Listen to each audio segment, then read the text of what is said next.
Los trastornos disruptivos del control de impulso y de la conducta se refieren a los trastornos de la desregulación del comportamiento y las emociones. Muchos de los síntomas conductuales pueden ser el resultado del control deficiente de las emociones, como la ira. También es importante resaltar que estas afecciones suelen afectar más estadísticamente a los hombres que a las mujeres, y su aparición es extraña en la edad adulta, pues tienen tendencia a iniciarse en la niñez y adolescencia. Se trata de comportamientos también llamados externalizados. El término externalizado enfatiza la prominencia de las conductas dirigidas hacia afuera, que constituyen entre un tercio y la mitad de los casos referidos a la consulta de las clínicas de salud mental.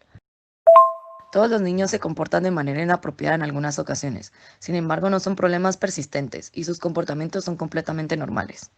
Se exponen estos trastornos como una forma duradera del comportamiento disocial, agresivo o retador, que se pueden interpretar coloquialmente como maldad infantil o rebeldía. Como tratamiento se debe educar tanto a los hijos como a los padres.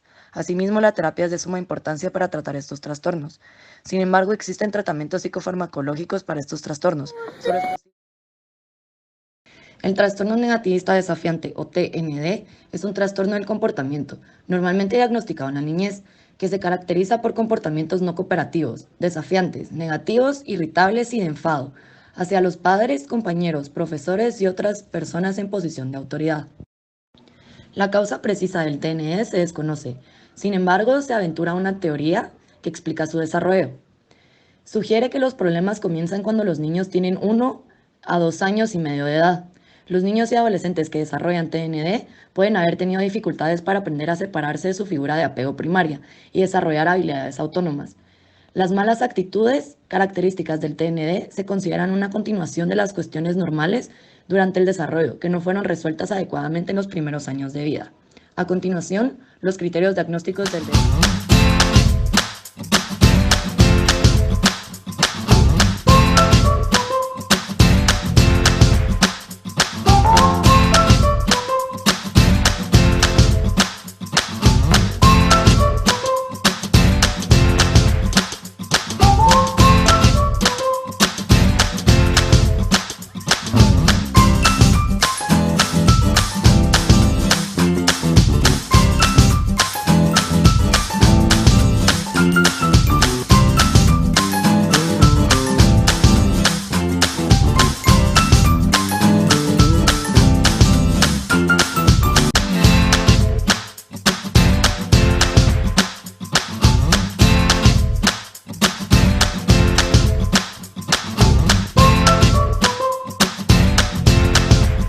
Trastorno compulsivo intermitente TI.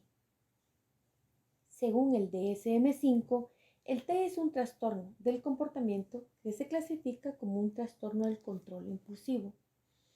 Es grave ya que puede ocasionar múltiples consecuencias negativas para la persona que lo sufre y suele deteriorar enormemente su vida, tanto en lo personal como en lo social. Se caracteriza por episodios recurrentes de agresividad. Aunque es un trastorno descrito desde hace varias décadas, la producción bibliográfica sobre este tema es sorprendentemente escasa.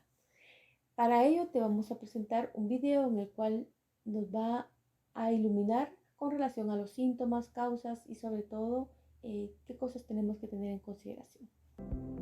Las personas que sufren de este desorden psicológico suelen describir sus brotes de ira como si repentinamente perdieran el control de sus actos y se sintieran sobrecogidos por un sentimiento de rabia y agresividad incontrolables. Durante estos episodios pueden llegar a cometer actos de violencia contra otras personas, animales, objetos o espacios y contra sí mismos, lo cual hace que este trastorno sea peligroso para afectados y allegados. Para que una persona sea diagnosticada con este trastorno, debe haber cometido este tipo de actos aproximadamente 2 veces por semana durante al menos un periodo de 3 meses. Los síntomas concretos de este trastorno pueden ser de naturaleza conductual, física y cognitiva. Síntomas cognitivos: sentir pérdida de control sobre los propios pensamientos, sentir rabia e ira, baja tolerancia a la frustración, irritabilidad incontrolable, confusión y pensamiento acelerado, incapacidad para prever consecuencias. Síntomas conductuales. Actos de agresividad física y verbal. Arrebatos de enojo e ira. Ataques hacia personas, animales u objetos. Daños a la propiedad. Agresividad en la conducción. Gritos o amenazas. Argumentación violenta. Síntomas físicos. Dolor de cabeza. Presión en el pecho y o palpitaciones. Temblores. Aumento de energía. Respiración acelerada. Causas del trastorno explosivo intermitente. El trastorno explosivo intermitente no tiene unas causas concretas conocidas hasta el momento, aunque existen diferentes factores, tanto biológicos como ambientales, que pueden promover su aparición. Causas ambientales. Crecer en una familia o en un ambiente en el que existen estos comportamientos de agresividad explosiva o en el que existen abusos físicos es un factor clave para la aparición de este trastorno en las personas. El estar expuestos a este tipo de comportamientos puede hacer que los niños se comporten de forma parecida a lo largo de su vida por aprendizaje de estas conductas. Causas biológicas y genéticas. Los componentes genéticos también son importantes en la aparición de este trastorno. Además, existen diferencias biológicas que parecen afectar a las personas que lo sufren. Concretamente, existen evidencias de que una menor cantidad de serotonina en el cerebro de estas personas puede ser influyente.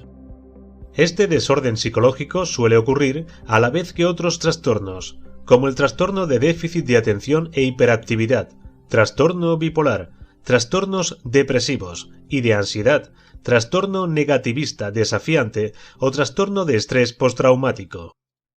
El trastorno explosivo intermitente no debe confundirse con las rabietas infantiles, en las que los niños pueden volverse agresivos para conseguir algo de sus padres, o con los episodios violentos de adolescentes o adultos que están motivados por un fin concreto, como obtener una consecuencia ventajosa o manipular. La prevalencia en este trastorno, los hombres constituyen un 80% que presentan más violencia episódica. El tratamiento del trastorno TEI son las intervenciones que cuentan con mayor evidencia para el tratamiento. Incluyen el uso de psicofármacos y a la implementación de psicoterapia. Seguidamente tenemos el trastorno de conducta, el cual el DSM-5 también nos dice que es un patrón repetitivo y persistente del comportamiento en el que no se respetan los derechos básicos de otras personas. Hay 15 criterios y es importante tener en cuenta que con un criterio que se tenga durante 6 meses ya se puede diagnosticar al niño o al adolescente. Ya. Sí. Ok, chao. Por favor, tomen asiento.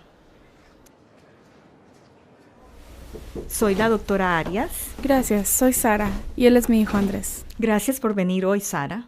Hola, Andrés. Hola. ¿En qué puedo ayudarlos? Andrés comenzó la escuela este año. Me han llamado varias veces porque está causando problemas en la clase. Se la pasa platicando con otros niños cuando el maestro habla. Y cuando él le pide que se porte bien, no parece escucharlo. Yo estaba preocupada que fuera a tener problemas en la escuela. Tiene tanta energía.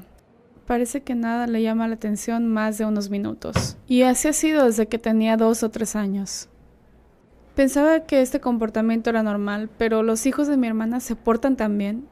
Andrés, ¿es cierto que pasas hablando en clase, aunque deberías estar escuchando a tu maestro? Sí, pero a veces empiezo a hablar y se me olvida del maestro. Ya veo. ¿Tienes problemas con tu maestro? Sí, pero no quiero. Bueno, a ver si podemos entender lo que está sucediendo en la escuela. Andrés, ¿quieres dibujar mientras hablo con tu mamá? Sí. Andrés, di gracias. Disculpe, no debe comportarse así. Así hace todo el tiempo. Algunas recomendaciones que tenemos que tener presentes al momento de diagnosticar y sobre todo brindar un tratamiento. Realizar una investigación con los padres, cuidadores, tutores y personas cercanas a los niños o adolescentes que presenten este tipo de patologías. para poder brindarles un servicio adecuado y propuestas terapéuticas que le den resultados óptimos a los afectados. Trastorno de la personalidad antisocial. La característica esencial del trastorno antisocial de la personalidad es un patrón general de desprecio y violación de los derechos de los demás, que comienza en la infancia o el principio de la adolescencia y que continúa en la edad adulta. Este patrón también ha sido denominado psicopatía, sociopatía o trastorno disocial de la personalidad. El engaño y la manipulación son características centrales del trastorno antisocial de la personalidad. Para que se pueda establecer este diagnóstico, el sujeto debe tener al menos 18 años y tener una historia de algunos síntomas de un trastorno disocial antes de los 15 años. Los comportamientos característicos específicos del trastorno disocial forman parte de una de estas 4 categorías: agresión a la gente o a los animales, destrucción de la propiedad, fraudes o hurtos, o violación grave de las normas. El patrón de comportamiento antisocial persiste hasta la edad adulta. No logran adaptarse a las normas sociales en lo que respecta al comportamiento legal. Pueden perpetrar repetidamente actos que son motivo de detención, como la destrucción de una propiedad, hostigar o robar a otros, o dedicarse a actividades ilegales. Estos individuos también muestran una despreocupación imprudente por su seguridad u la de los demás. Síntomas y trastornos asociados.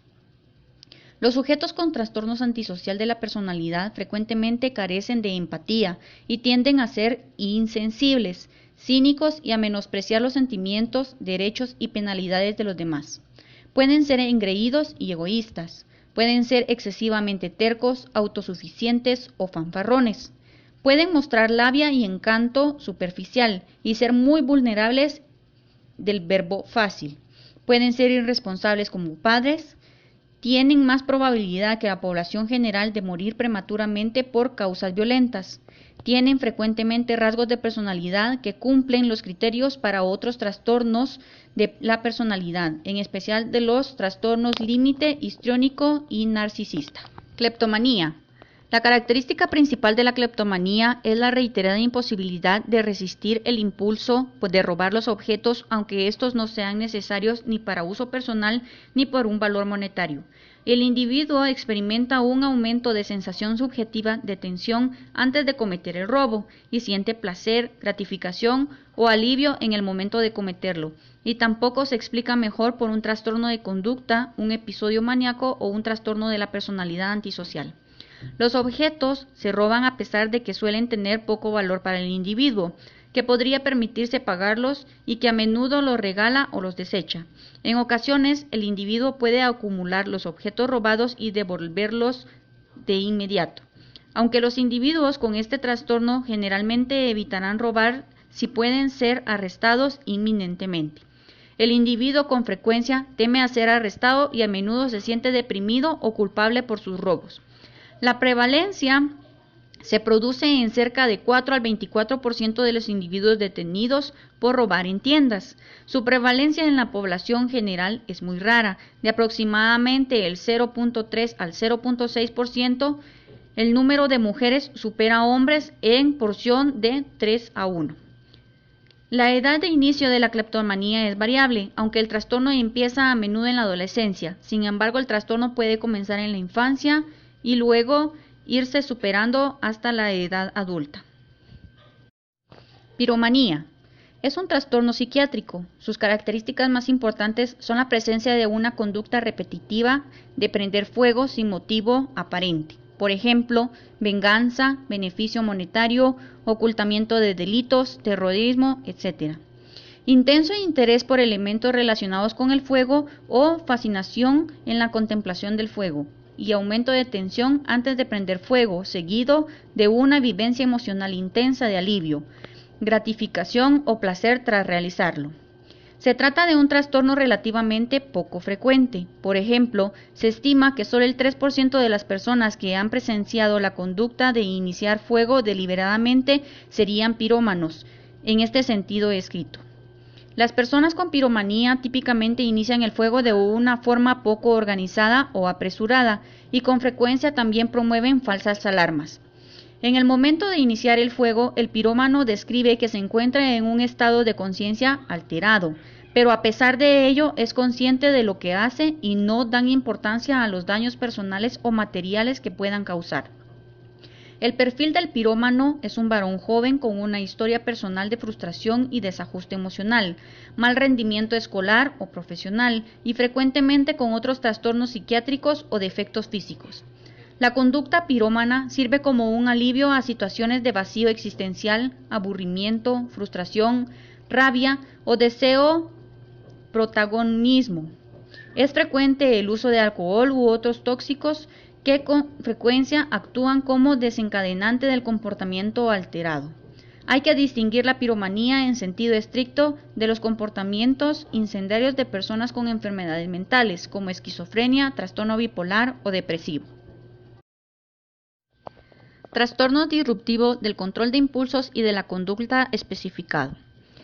Trastorno negativista desafiante. Se manifiesta por lo menos con 4 síntomas de cualquiera de las categorías siguientes y que exhiben durante la interacción por lo menos con un individuo que no sea un hermano. 1. A menudo pierde la calma. 2. A menudo está susceptible o se molesta con facilidad. 3. A menudo está enfadado y resentido. 4.